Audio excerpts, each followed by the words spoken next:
Si vous demandez des choses vont se passer. Les 4 derniers mois, j'étais à Bordeaux pour un stage de 4 mois à la place des cours. Et ça s'est passé juste parce que j'ai demandé à mon coordinateur.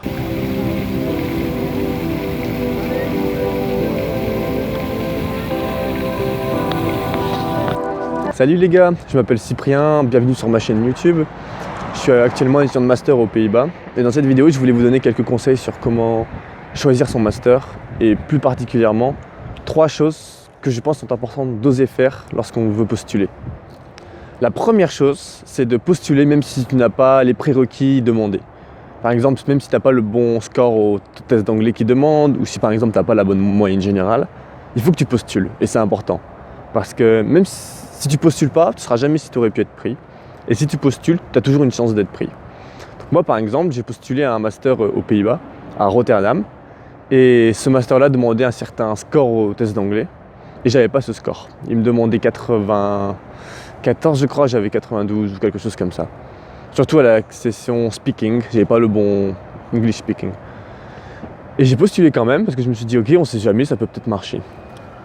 Et 2 jours après, j'ai reçu un message qui m'a dit, de leur part, j'ai reçu un email, ils m'ont dit bon, on ne considérera pas ton application parce que t'as pas le bon score. Donc à ce moment-là, je me suis dit merde, bon, tant pis, j'ai déjà été pris à d'autres masters, donc c'est pas grave.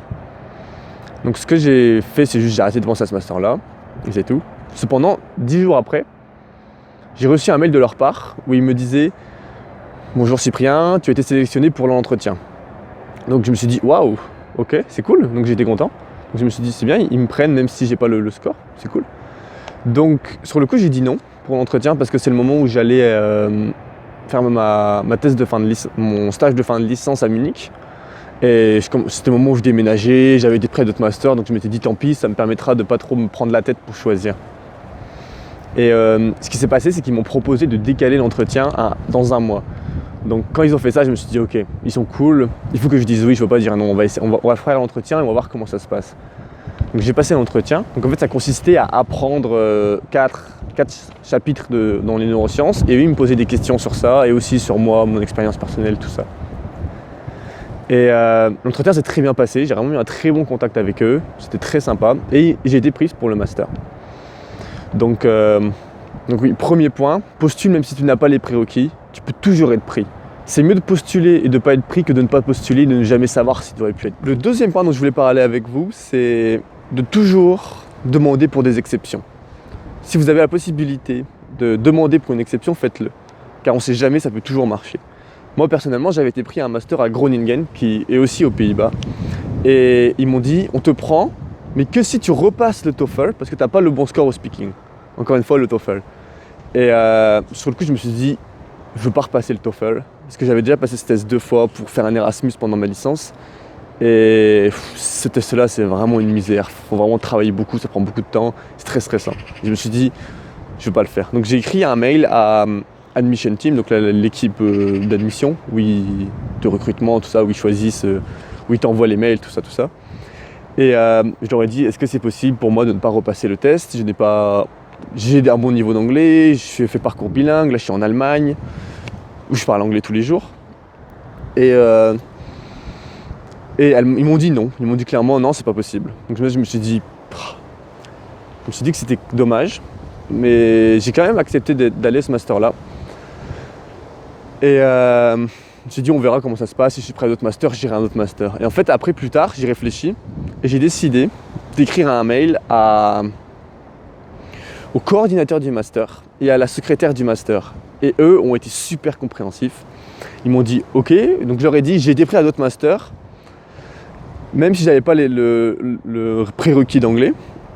Et eux ils m'ont dit ok, bah dans ce cas-là, nous on va enlever cette case. Donc ils ont envoyé un mail à l'admission team et leur ont dit ok, Cyprien n'a pas besoin de passer le TOEFL, on le prend comme ça. Et juste par le fait de demander, j'ai juste demandé s'il vous plaît, est-ce que je ne peux ne pas le repasser ? Et ils m'ont dit oui. Donc honnêtement, n'ayez pas peur de demander lorsque vous postulez à votre master des exceptions. Il y a toujours des choses qu'on ne rencontre pas à 100% ou des choses comme ça. Et si vous le faites, au final, ça peut vraiment vous simplifier la vie. Si vous demandez des choses vont se passer. C'est pas plus compliqué que ça. Le deuxième exemple que je peux donner, c'est que actuellement, les 4 derniers mois, j'étais à Bordeaux pour un stage de 4 mois à la place des cours. Et ça s'est passé juste parce que j'ai demandé à mon coordinateur, est-ce que c'est possible pour moi de remplacer des cours par un stage? Et ils m'ont dit oui. Mais si je n'avais pas demandé, j'aurais jamais eu la possibilité de le faire. Donc n'hésitez pas à demander et à insister un peu s'ils sont un peu réticents, mais pas trop.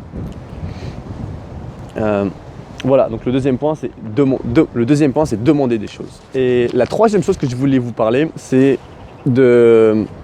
d'accepter que votre application, que votre candidature ne sera pas parfaite. Vous pourrez toujours l'améliorer, toujours améliorer la lettre de motivation, toujours améliorer votre CV, toujours changer des choses, car ça ne sera jamais parfait. Si vous regardez vos applications que vous avez faites pour d'autres choses, dans 2 mois, vous voudriez les changer et vous vous rendrez compte, merde, j'aurais pu faire ça, et ce sera toujours mieux. Par exemple, moi, et honnêtement, ça vaut pas le coup, ça va pas changer grand chose si vous rechangez une petite phrase dans votre lettre de motivation ou quoi que ce soit. Par exemple, moi, j'avais postulé à un master de Strasbourg-Freiburg qui permettait de faire des cours en Allemagne et en même temps en France, à Strasbourg.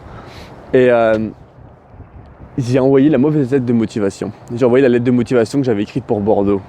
Donc j'avais écrit je serais intéressé par le master de Bordeaux, tout ça. Et ils m'ont pris. Donc honnêtement, vous pouvez vous faire des erreurs dans votre lettre et elle n'a pas besoin d'être parfaite. Essayez bien sûr de ne pas vous tromper dans les lettres, c'est pas ce que je vous dis. Mais vous pouvez accepter que votre lettre ne sera pas parfaite à 100% et qu'il y aura des erreurs. Essayez de faire de votre mieux, mais il faut que vous appreniez à dire ok, c'est assez bien, il ne faut pas faire mieux maintenant. Je dois m'occuper de faire autre chose de mon temps, car ça ne va pas changer grand chose au final. Donc les 3 conseils, c'est postule même si tu n'as pas les prérequis, ose demander à des exceptions et accepte que ta lettre ne sera jamais parfaite, que tu peux toujours faire mieux et qu'il faut savoir à un moment franchir le pas et l'envoyer quand même. Donc merci d'avoir regardé cette vidéo, j'espère que ça t'a vraiment appris et que grâce à ça tu vas pouvoir plus décider quel master tu vas vouloir choisir et oser demander des choses.